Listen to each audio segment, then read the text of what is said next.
The Adventure of the Illustrious Client. "It can't hurt now," was Mr. Sherlock Holmes's comment when, for the 10th time in as many years, I asked his leave to reveal the following narrative. So it was that at last I obtained permission to put on record what was, in some ways, the supreme moment of my friend's career.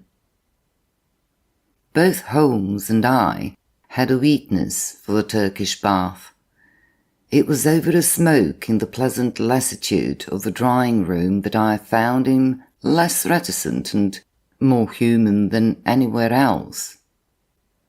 On the upper floor of the Northumberland Avenue establishment, there is an isolated corner where 2 couches lie side by side, and it was on these that we lay upon September the 3rd, 1902, the day when my narrative begins.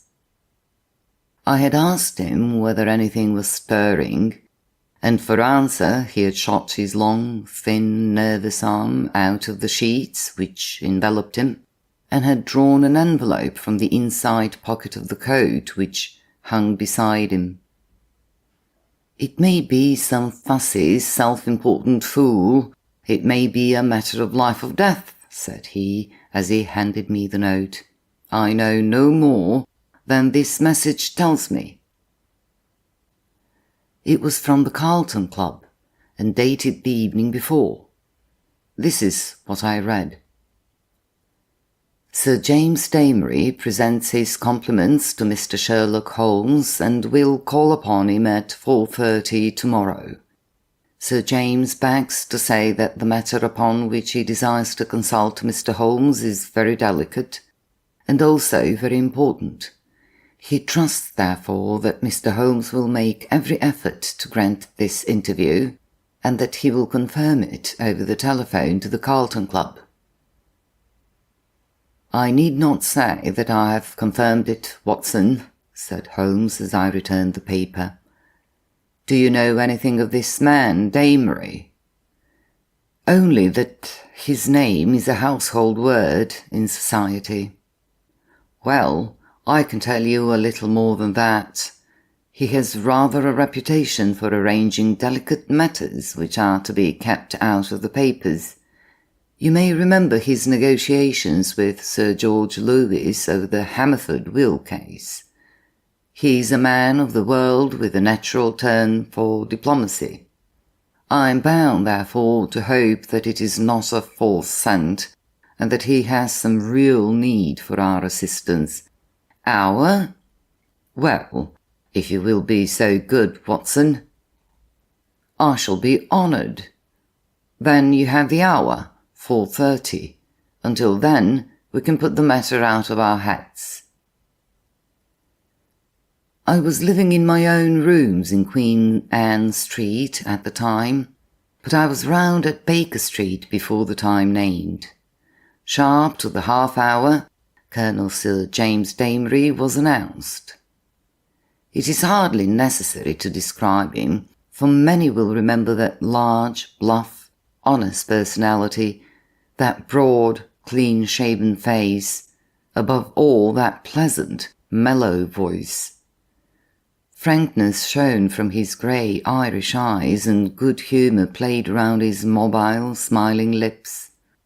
His loosened top hat, his dark frock coat, indeed, every detail from the pearl pin in the black satin cravat to the lavender spats over the varnished shoes, spoke of the meticulous care in dress for which he was famous. The big, masterful aristocrat dominated the little room. "Of course I was prepared to find Dr. Watson," he remarked with a courteous bow. "His collaboration may be very necessary, for we are dealing on this occasion, Mr. Holmes, with a man to whom violence is familiar and who will literally stick at nothing. I should say that there is no more dangerous man in Europe." "I have had several opponents to whom that flattering term has been applied," said Holmes with a smile. "Don't you smoke?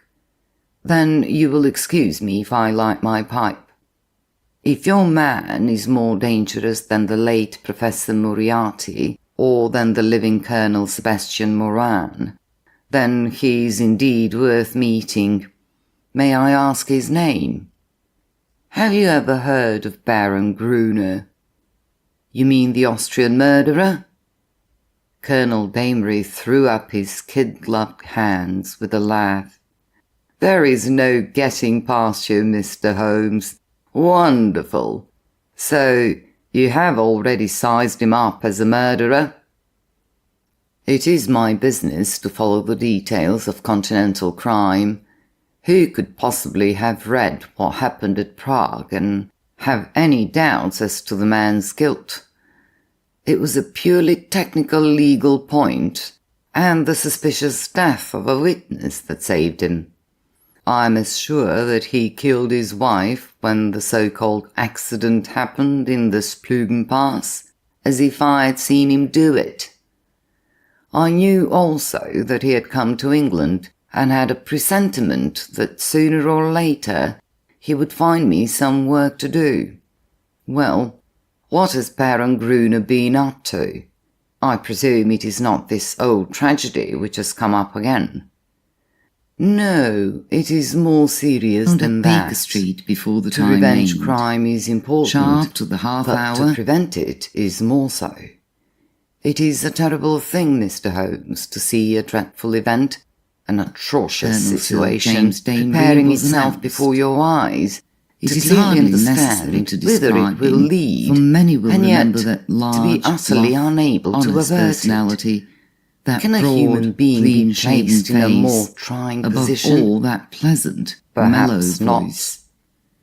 Friendliness Then you will shone from his sympathise grey with the Irish client in eyes, whose and good interests humour I'm played acting. round his mobile, I smiling did lips. not understand that you were His merely an loosened top intermediary. hat, his dark Who frock is the coat, principal? Indeed, every Mr. detail Holmes, from the pearl I must pin in the beg you black not to press that question. It is important that I should be able to assure him that his honoured name has been in no way dragged into the matter.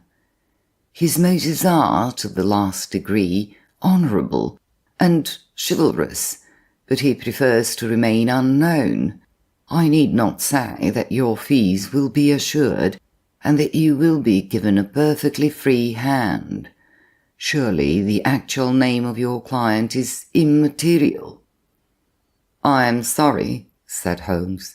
I am accustomed to have mystery at one end of my cases, but to have it at both ends is too confusing. I fear, Sir James, that I must decline to act. Our visitor was greatly disturbed. His large, sensitive face was darkened with emotion and disappointment. You hardly realize the effect of your own action, Mr. Holmes, said he. You place me in a most serious dilemma, for I am perfectly certain that you would be proud to take over the case if I could give you the facts, and yet a promise forbids me from revealing them all. May I, at least, lay all that I can before you? By all means, so long as it is understood that I commit myself to nothing. That is understood. In the first place, you have no doubt heard of General Merville? The Merville of Khyber fame? Yes, I have heard of him. He has a daughter, Violet de Merville, young, rich, beautiful, accomplished, a wonder woman in every way. It is this daughter, this lovely, innocent girl, whom we are endeavouring to save from the clutches of a fiend. Baron Gruner has some hold over her, then? The strongest of all holds where a woman is concerned, the hold of love. The fellow is, as you may have heard, extraordinarily handsome, with a most fascinating manner, a gentle voice, and that air of romance and mystery which means so much to a woman. He is said to have the whole sex at his mercy, and to have made ample use of the fact. But how came such a man to meet a lady of the standing of Miss Violet de Merville? It was on a Mediterranean yachting voyage. The company, though select, paid their own passages. No doubt the promoters hardly realized the Baron's true character until it was too late. The villain attached himself to the lady, and with such effect that he has completely and absolutely won her heart. To say that she loves him hardly expresses it. She dotes upon him. She's obsessed by him. Outside of him there is nothing on earth. She will not hear one word against him. Everything has been done to cure her of her madness, but in vain. To sum up, she proposes to marry him next month. As she is of age and has a will of iron, it is hard to know how to prevent her. Does she know about the Austrian episode? The cunning devil has told her every unsavoury public scandal of his past life, but always in such a way as to make himself out to be an innocent martyr. She absolutely accepts his version and will listen to no other. Dear me, but surely you have inadvertently let out the name of your client? It is no doubt General de Merville. Our visitor fidgeted in his chair. I could deceive you by saying so, Mr. Holmes, but it would not be true. De Merville is a broken man. The strong soldier has been utterly demoralized by this incident. He has lost the nerve which never failed him on the battlefield, and has become a weak, doddering old man, utterly incapable of contending with a brilliant, forceful rascal like this Austrian. My client, however, is an old friend, one who has known the General intimately for many years and taken a paternal interest in this young girl since she wore short frocks. He cannot see this tragedy consummated without some attempt to stop it. There is nothing in which Scotland Yard can act. It was his own suggestion that you should be called in, but it was, as I have said, on the express stipulation that he should not be personally involved in the matter. I have no doubt, Mr. Holmes, that, with your great powers, you could easily trace my client back through me, but I must ask you, as a point of honour, to refrain from doing so, and not to break in upon his incognito. Holmes gave a whimsical smile. I think I may safely promise that, said he. I may add that your problem interests me, and that I shall be prepared to look into it. How shall I keep in touch with you? The Carlton Club will find me, but in case of emergency, there is a private telephone call, XX31. Holmes noted it down and sat, still smiling, with the open memorandum book upon his knee. The Baron's present address, please. Vernon Lodge, near Kingston. It is a large house.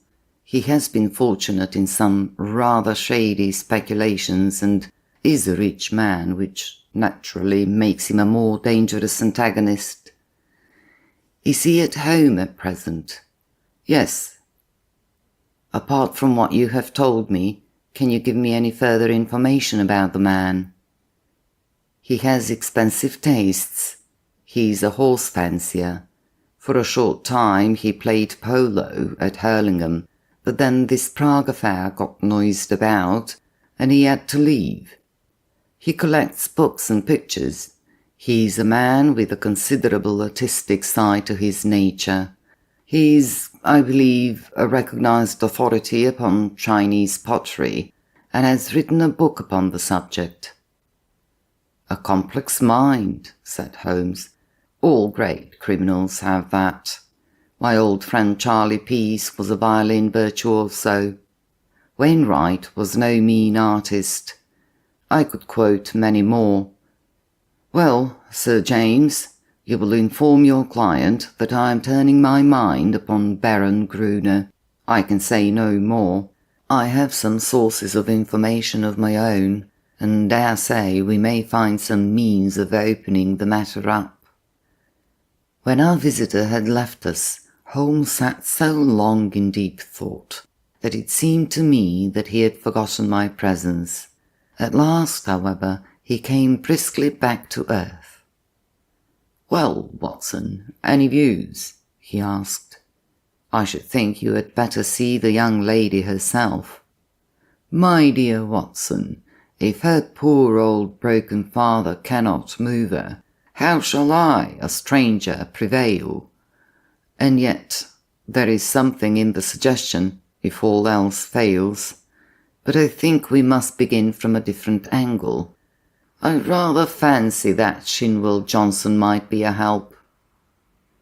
I have not had occasion to mention Shinwell Johnson in these memoirs, because I have seldom drawn my cases from the latter phases of my friend's career. During the first years of the century, he became a valuable assistant. Johnson, I grieve to say, made his name first as a very dangerous villain and served 2 terms at Parkhurst. Finally, he repented and allied himself to Holmes, acting as his agent in the huge criminal underworld of London, and obtaining information which often proved to be of vital importance. Had Johnson been a narc of the police, he would soon have been exposed, but as he dealt with cases which never came directly into the courts, his activities were never realized by his companions. With the glamour of his 2 convictions upon him, he had the entrée of every nightclub, doss house and gambling den in the town, and his quick observation and active brain made him an ideal agent for gaining information. It was to him that Sherlock Holmes now proposed to turn. It was not possible for me to follow the immediate steps taken by my friend, for I had some pressing professional business of my own, but I met him by appointment that evening at Simpson's, where, sitting at a small table in the front window and looking down at the rushing stream of life in the Strand, he told me something of what had passed. "Johnson is on the prowl," said he. "He may pick up some garbage in the darker recessions of the underworld, for it is down there, amid the black roots of crime, that we must hunt for this man's secrets." "But if the lady will not accept what is already known, why should any fresh discovery of yours turn her from her purpose?" "Who knows, Watson? Woman's heart and mind are insoluble puzzles to the male. Murder might not be condoned or explained, and yet some smaller offence might rankle. Baron Gruner remarked to me—" "He remarked to you?" "Oh, to be sure, I had not told you of my plans. Well, Watson, I love to come to close grips with my man. I like to meet him eye to eye and read for myself the stuff that he's made of. When I'd given Johnson his instructions, I took a cab out to Kingston and found the Baron in a most affable mood." "Did he recognize you?" "There was no difficulty about that, for I simply sent in my card. He's an excellent antagonist, cool as ice, silky voiced and soothing as one of your fashionable consultants, and poisonous as a cobra. He has breed in him a real aristocrat of crime, with a superficial suggestion of afternoon tea and all the cruelty of a grave behind it. Yes, I am glad to have had my attention called to Baron Adalbert Gruner." "You say he was affable?" "A purring cat who thinks he sees prospective mice. Some people's affability is more deadly than the violence of coercer souls. His greeting was characteristic. 'I rather thought I should see you sooner or later, Mr. Holmes,' said he. 'You have been engaged, no doubt, by General de Merville to endeavour to stop my marriage with his daughter, Violet. That is so, is it not?' I acquiesced. 'My dear man,' said he, 'you will only ruin your own well-deserved reputation. It is not a case in which you can possibly succeed. you will have barren work, to say nothing of incurring some danger. Let me very strongly advise you to draw off at once." "It is curious," I answered, "but that was the very advice which I had intended to give you. I have a respect for your brains, Baron, and the little which I have seen of your personality has not lessened it. Let me put it to you as man to man. No one wants to rake up your past and make you unduly uncomfortable. It is over, and you are now in smooth waters. But if you persist in this marriage, you will raise up a swarm of powerful enemies who will never leave you alone until they have made England too hot to hold you. Is the game worth it? Surely you would be wiser if you left the lady alone. It would not be pleasant for you if these facts of your past were brought to her notice. The Baron has little wax tips of hair under his nose, like the short antennae of an insect. These quivered with amusement as he listened, and he finally broke into a gentle chuckle. "Excuse my amusement, Mr. Holmes," said he, "but it is really funny to see you trying to play a hand with no cards in it. I don't think anyone could do it better, but it is rather pathetic all the same. Not a colour card there, Mr. Holmes. Nothing but the smallest of the small." "So you think?" "So I know. Let me make the thing clear to you, for my own hand is so strong that I can afford to show it.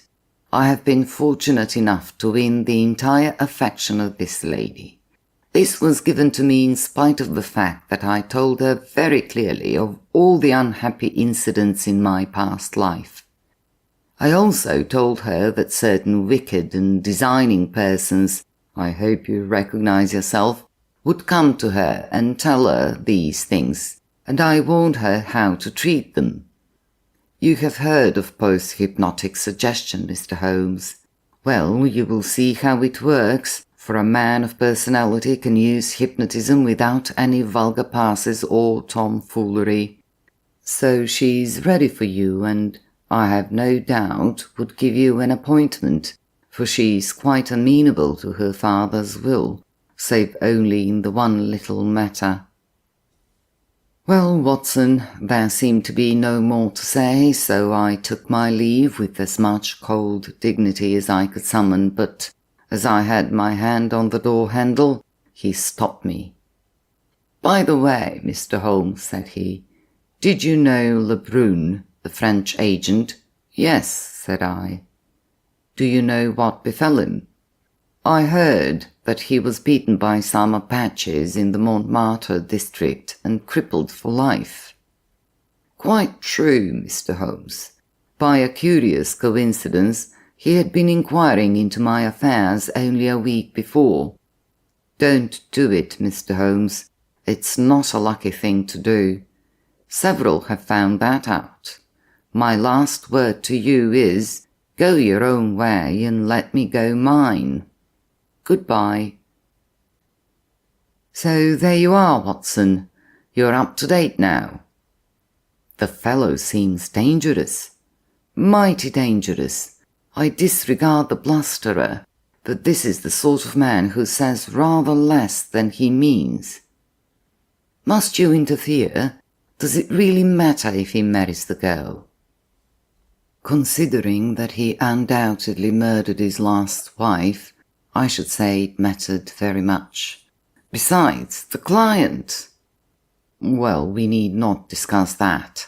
When you have finished your coffee, you had best come home with me, for the blithe Shinwell will be there with his report." We found him, sure enough, a huge, coarse, red-faced, scorbutic man, with a pair of vivid black eyes which were the only external sign of the very cunning mind within. It seems that he had dived down into what was peculiarly his kingdom, and beside him on the settee was a brand which he had brought up in the shape of a slim, flame-like young woman with a pale, intense face. youthful and yet so worn with sin and sorrow that one read the terrible years which had left their leprous mark upon her. "This is Miss Kitty Winter," said Shinwell Johnson, waving his fat hand as an introduction. "What she don't know, well, there, she'll speak for herself. Put my hand right on her, Mr. Holmes, within an hour of your message." "I'm easy to find," said the young woman. "L, London, gets me every time. Same address for Porky Shinwell. We're old mates, Porky, you and I. But by gripes, there is another who ought to be down in a lower hell than we, if there was any justice in the world. That is the man you're after, Mr. Holmes." Holmes smiled. "I gather we have your good wishes, Miss Winter." "If I can help to put him where he belongs, I'm yours to the rattle," said our visitor, with fierce energy. There was an intensity of hatred in her white, set face, and her blazing eyes such as woman seldom and man never can attain. "You needn't go into my past, Mr. Holmes. That's neither here nor there. But what I am, Adelbert Gruner made me. If I could pull him down—" she clutched frantically with her hands into the air. "Oh, if I could only pull him into the pit where he has pushed so many." "You know how the matter stands. Porky Shinwell has been telling me. He's after some other poor fool and wants to marry her this time. You want to stop it? Well, you surely know enough about this devil to prevent any decent girl in her senses wanting to be in the same parish with him." "She's not in her senses. She's madly in love.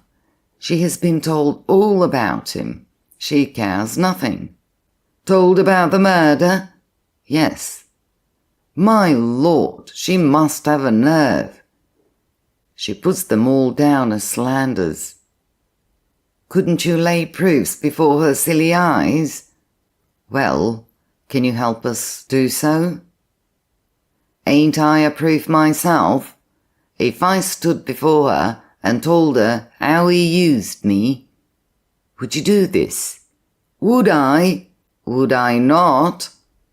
"Well, it might be worth trying, but he has told her most of his sins and had pardon from her, and I understand she will not reopen the question." "I'll lay he didn't tell her all," said Miss Winter. "I caught a glimpse of one or two murders beside the one that made such a fuss. He would speak of someone in his velvet way, and then look at me with a steady eye and say, 'He died within a month.' It wasn't hot hair either. But I took little notice. You see, I loved him myself at the time. Whatever he did went with me, same as with this poor fool. There was just one thing that shook me. Yes, by gripes, if it had not been for his poisonous lying tongue that explains and soothes, I'd have left him that very night. It's a book he has. A brown leather book with a lock, and his arms in gold on the outside. I think he was a bit drunk that night, or he would not have shown it to me." "What was it, then?"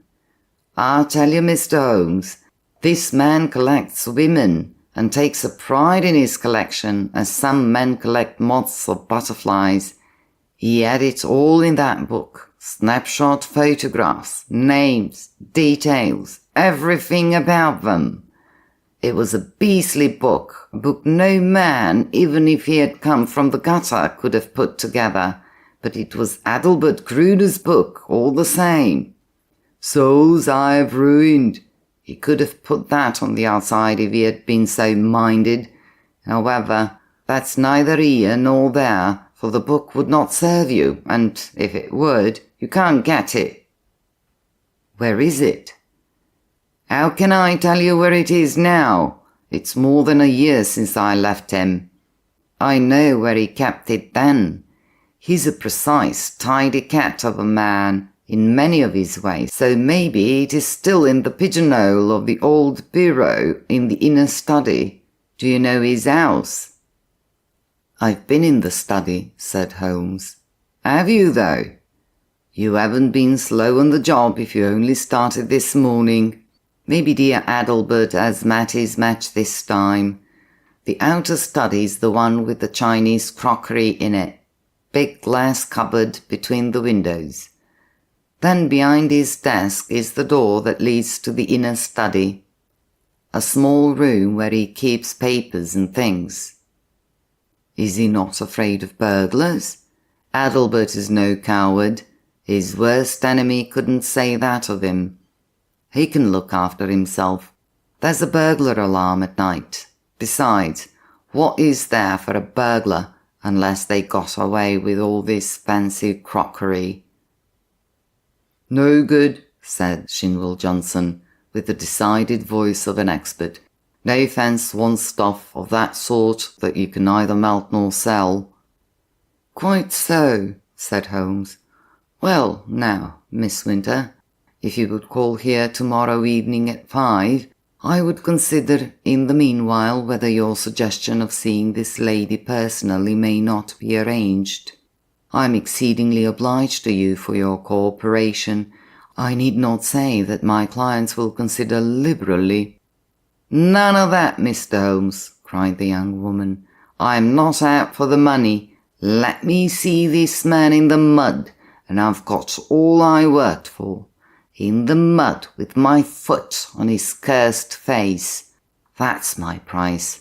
I'm with you tomorrow or any other day so long as you are on his track.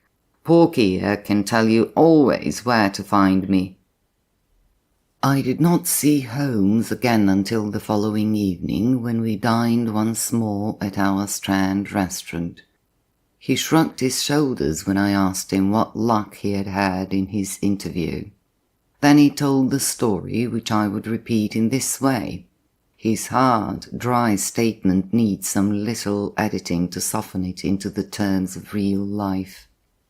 "There was no difficulty at all about the appointment," said Holmes, "for the girl glories in showing abject filial obedience in all secondary things in an attempt to atone for her flagrant breach of it in her engagement. The General phoned that all was ready, and the fiery Miss W. turned up according to schedule, so that at 5:30 a cab deposited us outside 104 Berkeley Square, where the old soldier resides, one of those awful grey London castles which would make a church seem frivolous. A footman showed us into a great yellow-curtained drawing-room, and there was the lady awaiting us, demure, pale, self-contained, as inflexible and remote as a snow image on a mountain. I don't quite know how to make her clear to you, Watson. Perhaps you may meet her before we are through, and you can use your own gift of words. She is beautiful, but with the ethereal, otherworld beauty of some fanatic whose thoughts are set on high. I have seen such faces in the pictures of the old masters of the Middle Ages. How a beast man could have laid his vile paws upon such a being of the beyond, I cannot imagine. You may have noticed how extremes call to each other, the spiritual to the animal, the caveman to the angel. You never saw a worse case than this. She knew what we had come for, of course. That villain had lost no time in poisoning her mind against us. Miss Winter's advent rather amazed her, I think, but she waved us into our respective chairs like a reverend abbess receiving two rather leprous mendicants. If your head is inclined to swell, my dear Watson, take a course of Miss Violet de Merville. Well, sir, said she in a voice like the wind from an iceberg, your name is familiar to me. You have called, as I understand, to malign my fiancé, Baron Gruner. It is only by my father's request that I see you at all, and I warn you in advance that anything you can say could not possibly have the slightest effect upon my mind." I was sorry for her, Watson. I thought of her for the moment as I would have thought of a daughter of my own. I am not often eloquent. I use my head, not my heart. But I really did plead with her with all the warmth of words that I could find in my nature. I pictured to her the awful position of the woman who only wakes to a man's character after she is his wife, a woman who has to submit to be caressed by bloody hands and lecherous lips.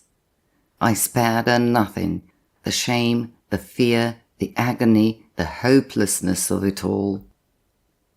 All my hot words could not bring one tinge of colour to those ivory cheeks, or one gleam of emotion to those abstracted eyes. I thought of what the rascal had said about a post-hypnotic influence. One could really believe that she was living above the earth in some ecstatic dream. Yet there was nothing indefinite in her replies. "I have listened to you with patience, Mr. Holmes," said she. "The effect upon my mind is exactly as predicted. I am aware that Adelbert, that my fiancé, has had a stormy life in which he has incurred bitter hatreds and most unjust aspersions. You are only the last of a series who have brought their slanders before me. Possibly you mean well, though I learn that you are a paid agent who would have been equally willing to act for the Baroness against him. But in any case, I wish you to understand once for all that I love him and that he loves me, and that the opinion of all the world is no more to me than the twitter of those birds outside the window. If his noble nature has ever for an instant fallen, it may be that I have been specially sent to raise it to its true and lofty level. I am not clear," here she turned her eyes upon my companion, "who this young lady may be." I was about to answer when the girl broke in like a whirlwind. If ever you saw flame and ice face to face, it was those two women. "I'll tell you who I am," she cried, springing out of her chair, her mouth all twisted with passion. "I am his last mistress. I am one of 100 that he has tempted and used and ruined and thrown into the refuse heap, as he will you also. Your refuse heap is more likely to be a grave, and maybe that's the best. I tell you foolish woman, if you marry this man, he'll be the death of you. It may be a broken heart, or it may be a broken neck, but he'll have you one way or the other. It's not out of love for you I'm speaking. I don't care a tinker's curse whether you live or die. It's out of hate for him, and to spite him, and to get back on him for what he did to me. But it's all the same, and you needn't look at me like that, my fine lady. You may be lower than I am before you are through with it." "I should prefer not to discuss such matters," said Mr. Merville coldly. "Let me say once for all that I am aware of 3 passages in my fiancé's life in which he became entangled with designing women, and that I am assured of his hearty repentance for any evil that he may have done." "3 passages!" screamed my companion. "You fool! You unutterable fool!" "Mr. Holmes, I beg that you will bring this interview to an end," said the icy voice. "I have obeyed my father's wish in seeing you, but I am not compelled to listen to the ravings of this person." With an oath Miss Winter darted forward, and if I had not caught her wrist, she would have clutched this maddening woman by the hair. I dragged her towards the door, and was lucky to get her back into the cab without a public scene, for she was beside herself with rage. In a cold way, I felt pretty furious myself, Watson, for there was something indescribably annoying in the calm aloofness and supreme self-complacence of the woman whom we were trying to save. So now, once again, you know exactly how we stand, and it is clear that I must plan some fresh opening move, for this gambit won't work. I'll keep in touch with you, Watson, for it is more than likely that you will have your part to play, though it is just possible that the next move may lie with them rather than with us. And it did. Their blow fell, or his blow rather, for never could I believe that the lady was privy to it. I think I could show you the very paving stone upon which I stood when my eyes fell upon the placard, and a pang of horror passed through my very soul. It was between the Grand Hotel and Charing Cross station, where a one-legged newsvendor displayed his evening papers. The date was just 2 days after the last conversation. There, black upon yellow, was the terrible news sheet. Murderous attack upon Sherlock Holmes. I think I stood stunned for some moments. Then I have a confused recollection of snatching at a paper, of the remonstrance of the man whom I had not paid, and finally of standing in the doorway of a chemist's shop while I turned up the fateful paragraph. This was how it ran. We learn with regret that Mr. Sherlock Holmes, the well-known private detective, was the victim this morning of a murderous assault which has left him in a precarious position. There are no exact details to hand, but the event seems to have occurred about 12 o'clock in Regent Street, outside the Café Royal. The attack was made by 2 men armed with sticks, and Mr. Holmes was beaten about the head and body, receiving injuries which the doctors describe as most serious.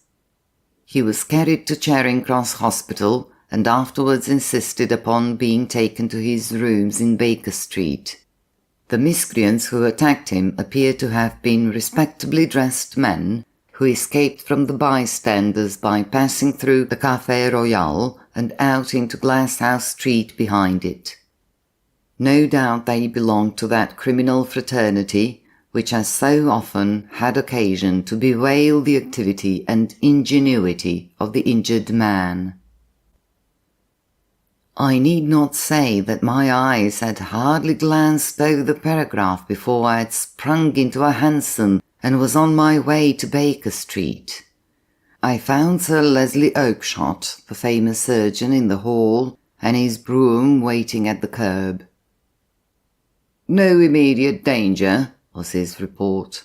2 lacerated scalp wounds and some considerable bruises. Several stitches have been necessary.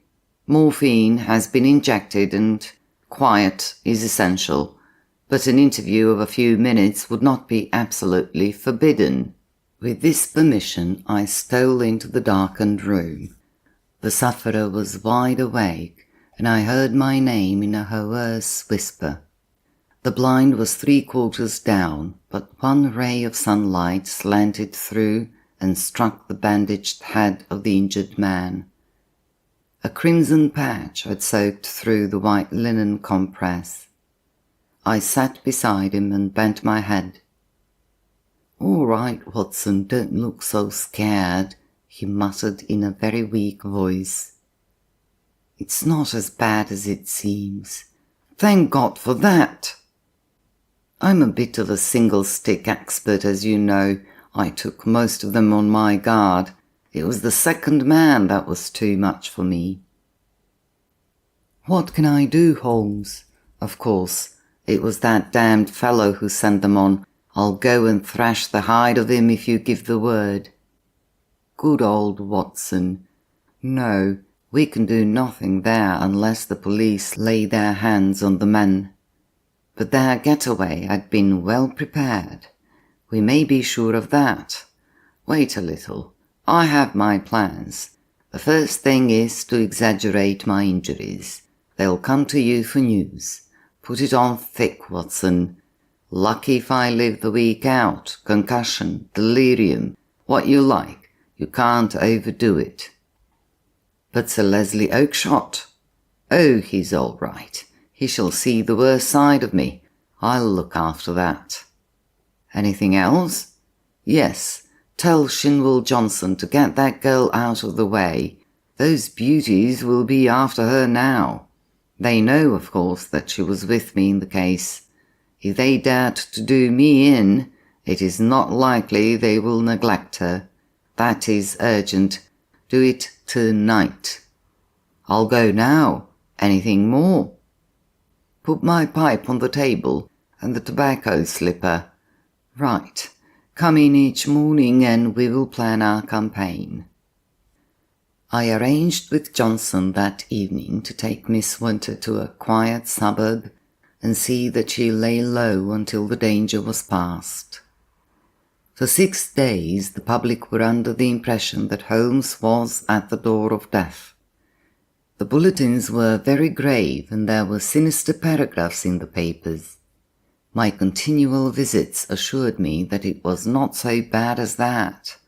His wiry constitution and his determined will were working wonders.